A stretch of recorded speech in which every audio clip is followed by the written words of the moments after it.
Hindi ko talaga pinapatulan yung mga gantong komento eh.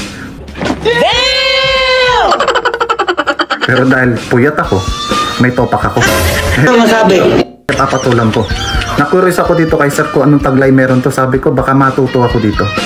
Subukan, masisira ang buhay mo. Nakita ko yung tamang pamantasan na paggawa ng video. Kaya pinuntahan ko yung page niya. Anak ng pusa, ni isang video wala. Isang litrato meron ka ako. Kahit ako lasing o sabog sa droga. Hindi ko panonoodin yung litrato mo. Marami akong kaibigan dito sa TikTok na walang video pero marunong rumispeto. Nice. Samantalang ikaw, wala ka ng video, wala ka pang respeto. Kung makapag-komento ka, akala mo kung sino. Ako. Hindi ako sir, banal o santo-santo. Pero marunong kong rumispeto. Kaya yung bunganga mo, hindi na maganda lumalabas. Sabunin mo ha. Pero patawad kung hindi kita napasaya sa napanood mo.